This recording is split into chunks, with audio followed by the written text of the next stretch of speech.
안녕하세요. 박용모 목사입니다. 에스라, 느헤미야 어떻게 묵상할 것인가 안내하겠습니다. 에스라서는 10장으로 되어 있고 느헤미야서는 13장으로 되어 있는 둘 다 역사서지요.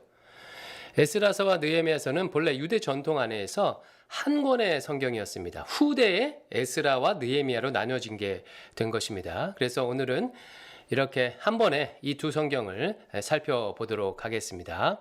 먼저 역사적 배경을 아는 것이 중요한데요.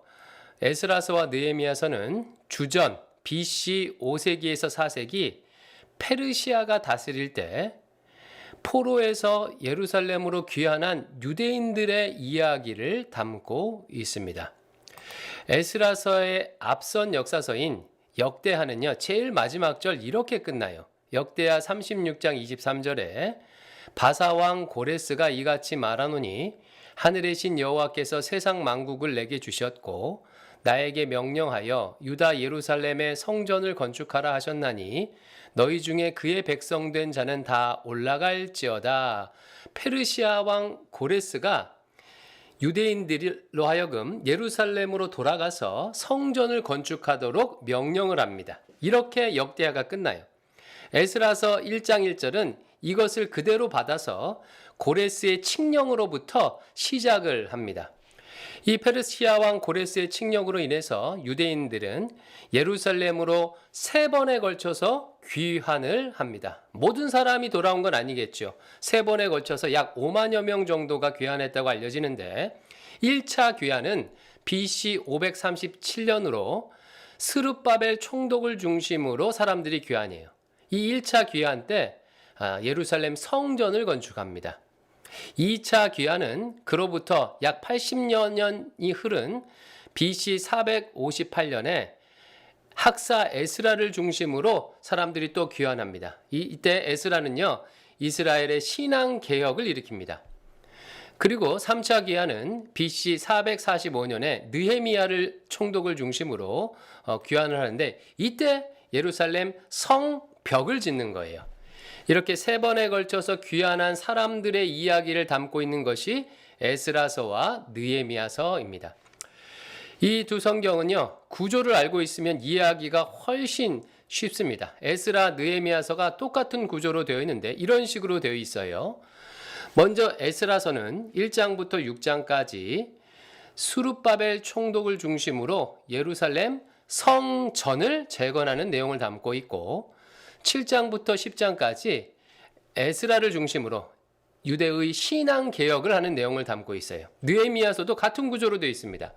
1장부터 7장까지는 느헤미야를 중심으로 성벽을 재건하는 내용을 담고 있고 8장부터 13장까지가 느헤미야를 중심으로 이스라엘의 신앙 개혁을 하는 내용을 담고 있습니다. 이처럼 이와 같은 구조가 보여주듯이 에스라와 느헤미야서를 통한 유대의 회복과 개혁은요, 신앙 개혁에 강조점이 맞춰져 있는 거예요.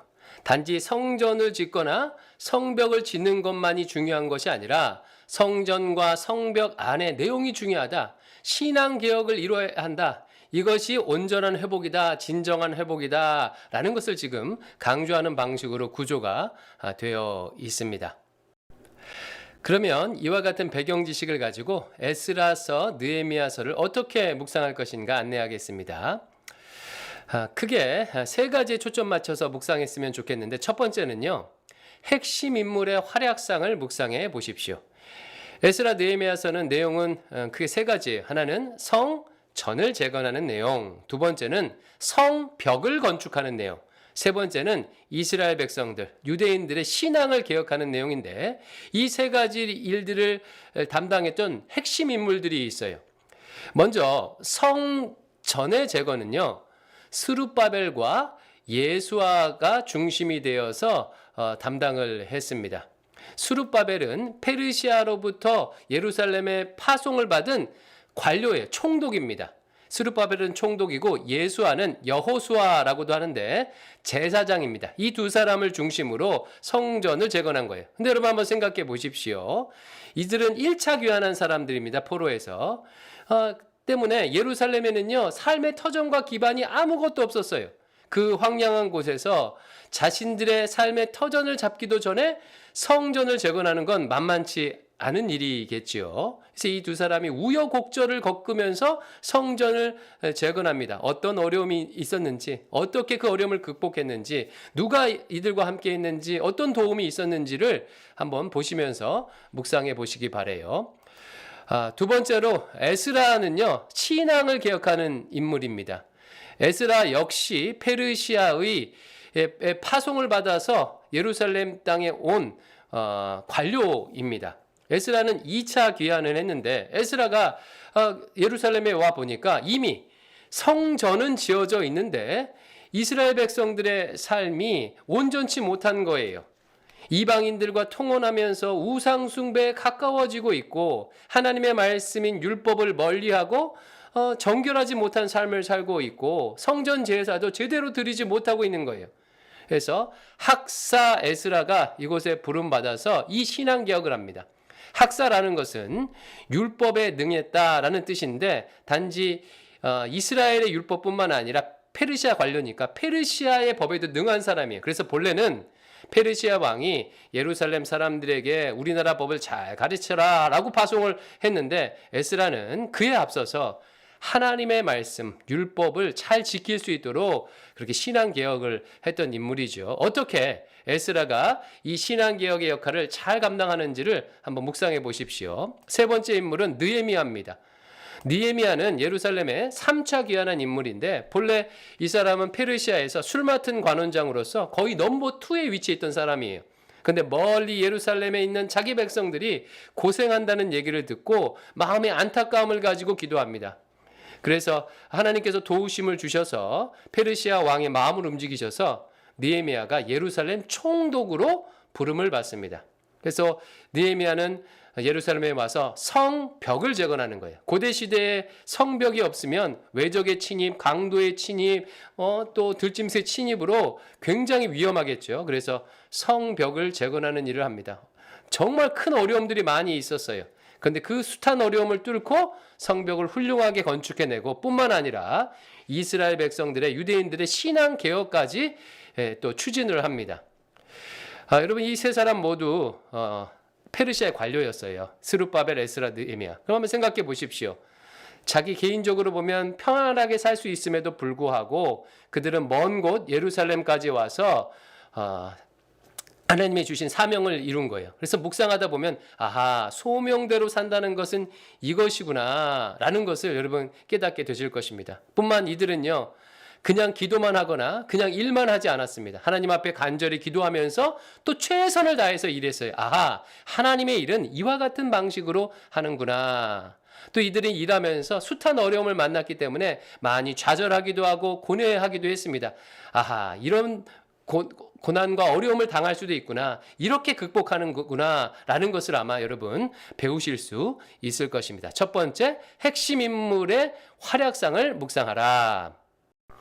두 번째로 성전 재건과 성벽 건축 과정에 초점을 맞추어 묵상해 보시기 바랍니다. 에스라서 전반부는 예루살렘 성전을 재건하는 내용이에요. 스룹바벨 총독을 중심으로 지었다고 해서 스룹바벨 성전이라고도 하고 두 번째 성전이라는 의미에서 제2성전이라고도 불리죠. BC 516년에 완공이 되는데 이 숫자가 중요합니다. 남유다는 BC 586년에 멸망을 하거든요. 성전이 무너지고 멸망하는데 그로부터 정확히 70년 뒤에 성전이 재건되는 거예요. 이는 하나님께서 예레미야를 통해서 주셨던 70년 뒤에 회복될 것이다, 포로에서 귀환할 것이다 라는 그런 회복의 약속이 성취되는 것을 의미합니다. 이 성전의 재건 과정 묵상해 보시고 또 옆에 있는 성벽, 예루살렘 성벽의 재건 과정도 묵상해 보십시오. 각 지파별로 서로 나눠서 문 한 짝씩 벽 한 구퉁이씩을 재건하는 내용들이 나오거든요. 그걸 묵상해 보십시오. 특히 세 가지에 초점을 맞추면 좋겠는데 먼저 성벽과 성전은요, 리더들 한두 사람의 힘으로 될 수 없겠죠. 유대인들, 이스라엘 백성들의 동참이 필요할 겁니다. 어떻게 백성들을 동기부여하고 어떻게 그들을 동참시키는지 한번 보십시오. 그래서 성전은 한참 동안에 지어지지 못해요. 사람들이 좌절하고 실망해서. 그러니까 학개 선지자, 스가랴 선지자가 와서 말씀을 선포하니까 다시 한번 힘을 내서 백성들이 동참해서 성전을 막 짓고 그러거든요. 성벽 건축도 마찬가지입니다. 이스라엘 12지파가 서로 분배해서 한 귀퉁이를 맡아서 서로 막 지어요. 이렇게 해서 백성들의 동참을 통해 지어지는데, 이 과정 묵상해 보시고, 또 두 번째로는요, 방해꾼들이 어떻게 해방하는지, 어떻게 이걸 이겨내는지 한번 묵상해 보십시오. 성전도 그렇고 성벽도 그렇고 먼저 있었던 사람들, 또 주변 나라 사람들이 엄청 방해하는 거예요. 그들의 입장에서는 성전과 성벽을 짓는 게 못마땅하겠죠. 그래서 왕에게 상소를 합니다. 성전을 짓는 것은 왕에게 해를 끼치는 일입니다. 상소를 해서 아닥사스다 왕이요, 오랫동안 성전을 아예 짓지 못하도록 만들기도 해요. 그리고 산발락과 도비아 같은 이방인들이 예루살렘 성벽을 짓지 못하도록 느헤미야를 방해하고요. 때로는 약탈을 해가기도 합니다. 건축자재를 약탈해서 느헤미야와 이스라엘 백성들이 밤새 또 그 건축자재를 지키기도 하거든요. 이 과정도 한번 보십시오. 그리고 세 번째로는요, 이런 상황 속에서 하나님께서 어떻게 도우시는지, 하나님의 세밀한 도우심이 어떻게 있는지를 묵상해 보십시오. 아닥사스다 왕의 조소로 인해 성전 재건이 멈추게 되니까 하나님께서 다리오 왕의 마음을 움직여서 다시 조서를 반포해서 짓도록 하시고, 또 악한 사람들의 공격들을 때마침 막을 수 있도록 해주시고, 사람들의 마음을 움직여 주시고, 또 선지자를 보내시고, 또 소명자, 사명자들을 세워서 이 일을 감당하도록 하세요. 이 하나님의 도우심이 이 성전 재건과 성벽 건축 과정에 나타나 있는데, 이것을 묵상해 보시기 바랍니다. 큰 은혜를 받으실 것입니다. 세 번째, 남유다의 신앙 개혁에 초점을 맞춰서 묵상해 보시기 바랍니다. 성전과 성벽이 아무리 아름답게 지어졌을지라도 하나님의 백성들의 마음의 중심이 하나님께로 향해 있지 않으면 소용이 없겠지요. 그래서 에스라와 느헤미야는요, 이스라엘 백성들의 마음의 중심이 하나님께 향하도록 신앙 개혁을 단행합니다. 그래서 에스라 느헤미야서는 성경 전체 안에서 이런 의미를 좀 갖고 있어요. 에스라 그 이전까지만 하더라도 하나님께서는 건물 성전에, 또 예루살렘 지역에 임하신다고 여겨졌는데, 에스라 느헤미야서를 지나면서 그렇지 않구나. 중요한 것은 건물이 아니라 신자의 중심이구나. 하나님 백성의 마음의 중심이 중요하구나. 그 마음의 중심이 하나님께로 향한 사람에게, 그가 어디 있든지 간에 하나님께서 임재하시는구나라는 신학적 발전이 에스라 느헤미야서를 지나면서 더 견고히 세워집니다. 성전 개념이 확장되는 거예요. 에스라 느헤미야가 신앙개혁에 초점을 맞췄던 부분은요, 특별히 이방인과의 통혼 금지입니다. 이것은 배경을 좀 가지고 있는데, 포로에서 귀환한 유대인들 중에서 이방인들과 통혼하는 일이 있었던 거예요. 특별히 지도층에서 이와 같은 일들이 빈번하게 일어났습니다. 왜 그랬냐면 서로 이득이 맞아떨어졌기 때문에 그렇습니다. 포로에서 귀환한 유대인들은 성전을 짓고 때문에 종교 권력은 어느 정도 가지고 있었는데 사회적 기반, 정치적 기반이 약하겠죠. 그러니까 그 지역에 이미 터를 잡고 있었던 지방의 유지들, 정치적 권력, 경제적 권력, 힘을 잇는 사람들과 사돈 관계를 맺는 겁니다. 또 반면에 이 지역에 미리 터를 잡고 있었던 지역의 유지들, 정치 권력을 잡고 있던 사람들은 이 종교 권력까지도 잡고 싶겠죠. 그래서 서로 이득이 맞아떨어져서 통혼했습니다. 여러분, 신명기 말씀에서 이방 여인을 아내로 삼지 말라고 했죠. 그것은 단지 결혼을 금지하려고 그런 게 아니라 피 문제가 아니라 혈통 문제가 아니라 우상 숭배할 수 있기 때문에 그렇습니다. 고대 시대에서 결혼은요, 그 집안에 우상을 들여오는 의미를 담고 있어요. 그래서 우상 숭배할 수 있기 때문에 금지한 것인데, 이와 같은 일들이 빈번하게 일어났습니다. 그래서 실제로는요, 대제사장 엘리야십은 예루살렘 성전 안에다가 자기 사돈, 이방 사돈을 위한 방도 하나 마련했어요. 여러분, 심각한 문제겠죠. 그래서 에스라는요, 아주 단호한 조치를 취해요. 너희 지도자들, 이방 여인과 혼인하는 사람들, 그 여인들과 이혼해라. 자녀들도 다시 고향으로 돌려보내라. 라고 아주 단호한 조치를 취합니다. 그래서 에스라서 제일 마지막에는요, 이와 같은 일에 순종한 사람들의 명단이 하나하나 기록되어 있을 정도예요. 또 느헤미야 같은 경우도요, 엘리야십 가문이 호론 사람 산발랏과 사돈을 맺으니까요, 아예 이 산발랏을 내어 쫓습니다. 그 손자들을요, 사돈 관계 맺은 그 사람들을 내어 쫓아요. 그래서 이 내어 쫓김 받은 사람이 나중에 사마리아에서 사마리아 성전을 또 따로 건축해요.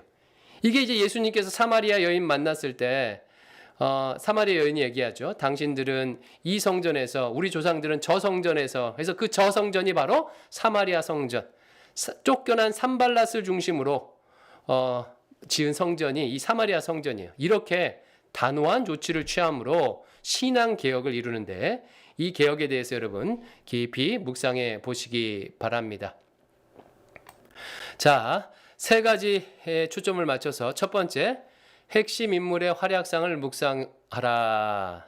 스룹바벨, 에스라, 느헤미야. 두 번째, 예루살렘 성전 재건과 성벽 건축의 과정을 묵상해 보아라.